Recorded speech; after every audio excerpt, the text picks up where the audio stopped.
করি আল্লাহ যেন তোমার আরো সম্পদ বাড়াইয়া দেয়। আমি তো একটা বুড়া মানুষ, আমার ঠিকানা নিয়ে তোমার কি আছে? ডাক দিলেন, আব্বাজান আজকে থেকে আপনি এই বিল্ডিং এর মধ্যে আপনার যেইখানে খুশি আপনি সেইখানে থাকবেন, যেটা চোখে আপনাকে চাই সেটাই আপনাকে দেওয়া হবে। এই জন্য সোনারা, দুনিয়ার জমিনে আমরা যদি মা বাপকে কষ্ট দেই, আমার সন্তান আমাদেরকে কষ্ট দেবে। আমরা দেব 50%, 50%, আমাদের সন্তান আমাদেরকে দেবে 100% এই জন্য মনে রাখবা, যারা মাকে কষ্ট দিয়েছো, এই মজলিসে যদি আমরা থাকি, আজকে বাড়িতে গিয়ে মায়ের পাও ধরে তুমি ক্ষমা চেয়ে নিবা।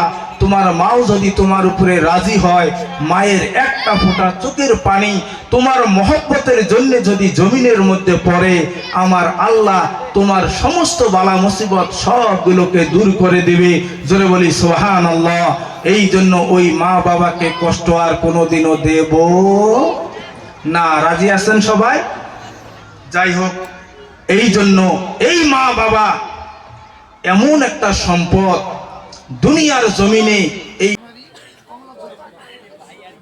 জিয়ারউদ্দিন ভাই বাবারি কমলা যার বাড়ি 500 টাকা দান করেছে, আল্লাহ কবুল মঞ্জুর করে নেন।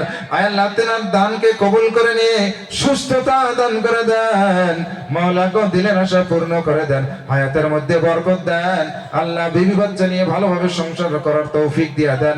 আয় আল্লাহ মাওলা আপনি তাকায় দেখেন। ওয়া নারু, তোমার মা বাবা তোমার জন্য হলো জান্নাত, এরা তোমার জন্য হলো জাহান্নাম। এরা যদি তোমাদের জন্য নেক দোয়া করে, অবশ্যই আল্লাহ তোমাকে জান্নাত দেবে। আর যদি তোমার উপরে নারাজ থাকে, তাহলে মনে রাখবা কোনো দিন তুমি জান্নাত পাবা না।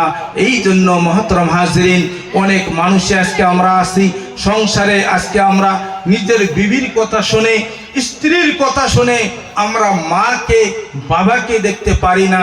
আহারে এই স্ত্রী, ওই আপনার স্ত্রীটাকে আমি বলতেছি, আপনি যেই স্বামীটা পাইলেন, এত সুন্দর টাকা পয়সা, হ্যান্ডসাম, এত সুন্দর বাড়ির মালিকানা আপনাকে বানাইয়া দিল, এই যে আপনার স্বামীটা যেই মা তাকে ছোট্ট থেকে লালন পালন করে বড় করলেন, ওই মাটাকে আপনি কেমন করে কষ্ট দেন? এমন একটা সময় ছিল যেই সময় মানুষ মেয়ে মানুষকে, নারী মানুষকে সম্মান দিত না। নারী মানুষ, মেয়ে সন্তান যদি জন্ম নিত, তাকে জিন্দা কবর দেওয়া হতো। এবার এইভাবে করতে করতে আল্লাহ রসুল যখন আসলেন, এই মেয়ে মানুষের সম্মান আল্লাহ রসুল বাড়াইয়া দিলেন। আল্লাহ রসুল ঘোষণা দিলেন, যদি কারো বাড়িতে একটা কন্যা সন্তান জন্ম নেয়, আল্লাহ তাআলা ওই ব্যক্তি যদি ওই কন্যা সন্তানটারে সঠিক রূপে লালন পালন করে, তাকে যদি সুশিক্ষিত করে, ইলম শিক্ষা দিয়ে তাকে যদি বিবাহ দিয়ে দেয়, আল্লাহ তাআলা তাকে একটা জান্নাত দিয়ে দিবে। জোরে বলি সুবহানাল্লাহ। এবার আল্লাহ রসুল বললেন, যদি কারো 2টা হয় তার 2টা, যদি কারো 3টা হয় তারও 3টা। অনেক মানুষ আছে 3টে বেটি জন্ম নিছে, বউ কবা লাগছে, দেখ এইবার যদি বেটি হয় তো 1 তালাক 2 তালাক 3 তালাক দিয়ে দিন। বল, আচ্ছা দোষটা কি বউয়ের? কথা হয় না, বউয়ের। আচ্ছা মেয়ে সন্তান দেয় কে? আল্লাহ। এখন অনেক মানুষ এমন আছে, ছেলে নিতে নিতে নিতে নিতে 5টা ছেলে হয়েছে। কয়টা বাবা? 5টা। মেয়ে চায় আল্লাহর কাছে, কিন্তু হয় ছেলে।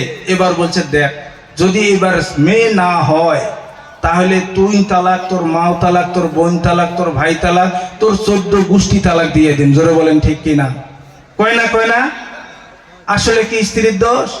আল্লাহ তাআলা ডাক দিলেন, বান্দা শুনে নাও, জেনে নাও, ইয়াহাবু লিমান ইয়াশাউ ইনাসাও ওয়া ইয়াহাবু লিমান ইয়াশাউ যুকুর। ওরে বান্দা, আমি দুনিয়ার জমিনে যাকে চাই মেয়ে দেই রে, আর যাকে চাই ছেলে দেই। ওরে বান্দা, আবার যাকে চাই আমি আল্লাহ তাকে কিছুই দেই না, বঞ্জর বানিয়ে দেই, আবার এমন একটা করে দেই কাউকে আমি হিজরাও দিয়ে দেই। এই জন্য দুনিয়ার জমিনে এই মেয়ে ছেলে যতগুলি পর্ব দুনিয়াতে আসতেছে, এটা দুনিয়ার কারো কাছে না, এটা স্বয়ং আমার আল্লাহর কাছে। কার কাছে গো? আল্লাহর কাছে। এবার আল্লাহ রসুল বললেন এই মাকে তোমরা সম্মান করবা। আল্লাহ রসুলকে বললেন হুজুর খেদমত করব কার? বললেন তোমার মা। বললেন তারপর? বললেন মা, তারপর তোমার মা, তারপর তোমার বাবা। 3 গুণ বাড়াইয়া দিলেন। এবার রসুলকে জিজ্ঞাসা করলেন হুজুর 3 গুণ কেন বাড়ালেন? আল্লাহ রসুল বলতেছেন শোনো, প্রথম হলো এই যে দুনিয়ার জমিনে মা গর্ভ অবস্থায় সন্তানকে 10 মাস 10 দিন রাখে। কয়দিন গো? 10 মাস 10 দিন। এই 10 মাস 10 দিন মা নিজে এই কোনোদিন চোখ ভরে ঘুমায় না, পেট ভরে খায় না। ও